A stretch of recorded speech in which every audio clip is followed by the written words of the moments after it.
Hello everyone! Starting a business in Germany is an easiest task than finding a house in Germany. For anyone who wants to work as a freelancer or setting up your own small business in Germany, there are few steps and permits you need to do it before starting it. Germany is known for rules and regulation. As a foreigner living in Germany, you have multiple questions like how, what, why, whom to contact before starting your business. In today's video, let me explain you everything in detail and also show you the possible option who could support you in setting up a business in Germany. So stay tuned till the end. For people who are not aware about me, myself Priya and I make videos all about Germany. If you are new to this channel, take a moment to subscribe it, and if you are ready, let's get started.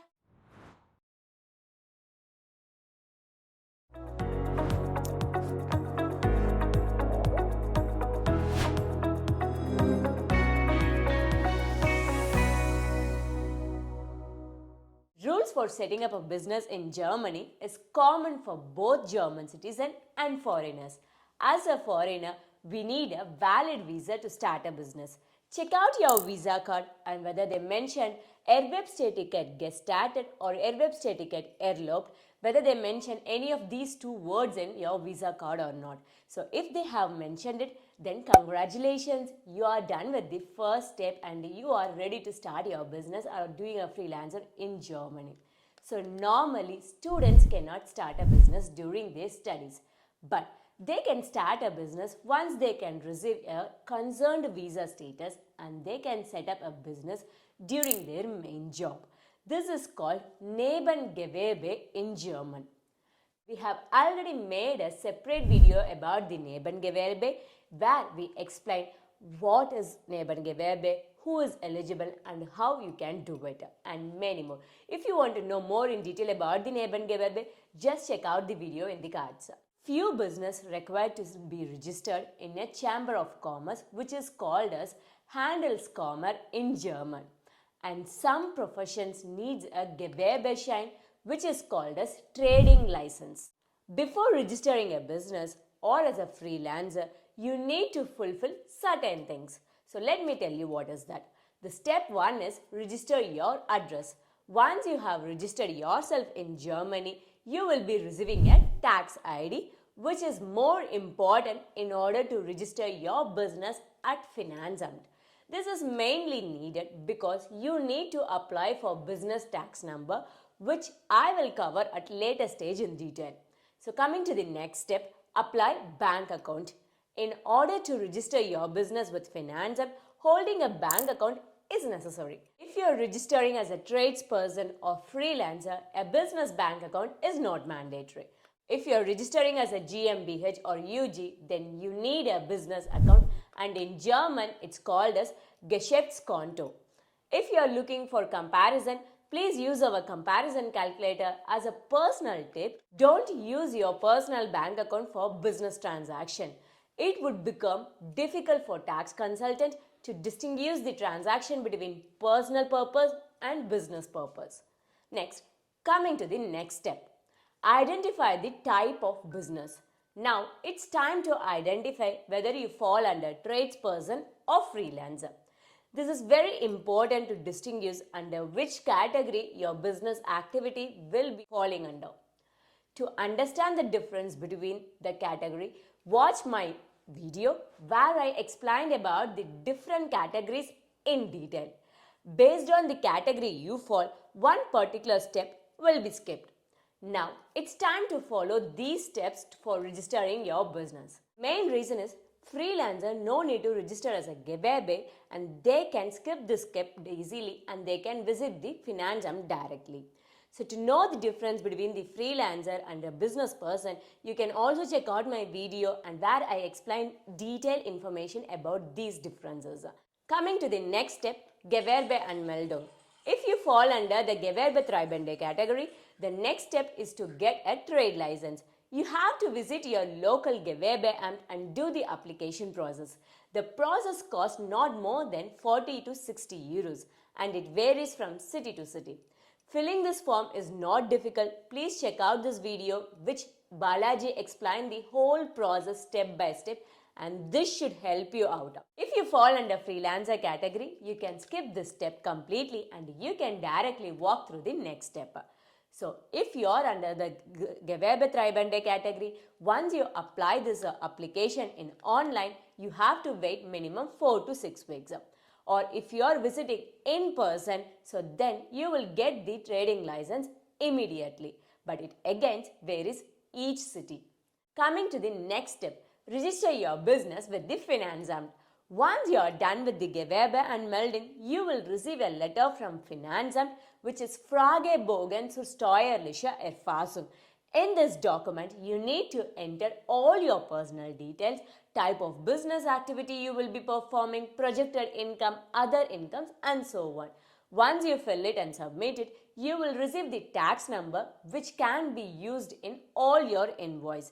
Based on whether you fall under the Kleinunternehmer category or not, you can decide whether to apply for VAT or not.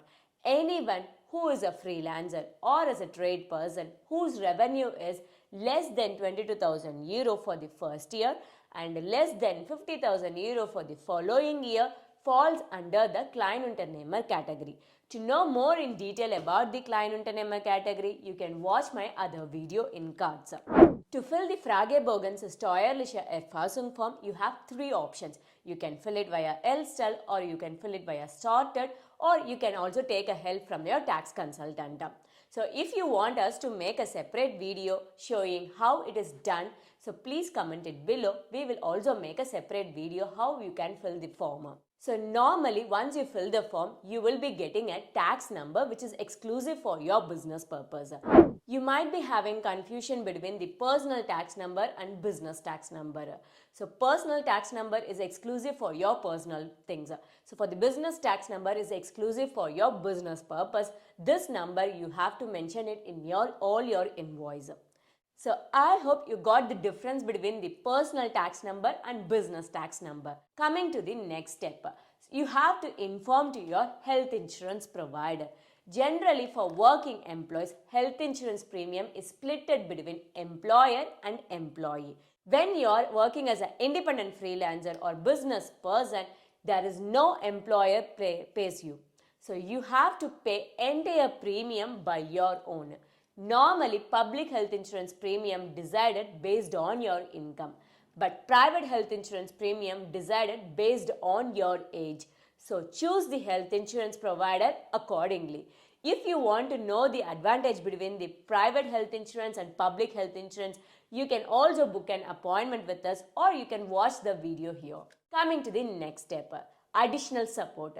There are few grants provided by the Agentur Arbeit and other agencies in Germany, which I will list it out in the description for your reference. You can also contact the IHK in your local city, and they can conduct regular seminars and they can give you guidance and they can show you the direction how you can start your business in Germany, what are the things you have to keep in your mind. So for people who lost the job and want to set up a business in Germany, there are few grants available, which I think I will explain them in separate video. Additional information, if you are running a website in Germany, please make sure to complete it with the European law to avoid unnecessary fine. You need to have an imprint in your website, and if you are collecting the data with your audience, you have to maintain the GDPR policy. Ensure all these informations are entered correctly. Failing to do so, you will have to face a huge legal hassles. If you need one-to-one consultation in knowing the step-by-step process of setting up a business in Germany, you can book an appointment with me and I can share my personal experience and the knowledge gathered from the internet. I will be happy to share my personal experience and guide you with the knowledge which I had acquired in the last years. Generally, these are the main information about starting business other than the freelancer. So if you are a freelancer, you can skip registering at a Gewerebeamt. And some people might be interested in doing import-export business.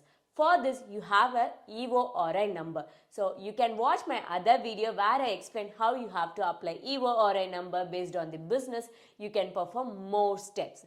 And also, if you are planning to do a cooking business, so you have to follow certain conditions under Gesundheitsamt. So you have to get this separate license for that. So these are the additional steps that you have to do it apart from these steps. My personal tip, before starting any business or freelancing activity in Germany, consider about taxes as well. Watch my other video to know about what are the taxes incurred for the business people and freelancer people. Or you can also book a one-to-one appointment with our tax consultant. Well, I hope you got very useful information about starting a business and freelancing in Germany. If you like this video, please give a thumbs up and share this video to your friends who are planning to start a business or freelancer in Germany. I will see you in yet another interesting video. Until bye bye from Vanakkam, Germany, Priya.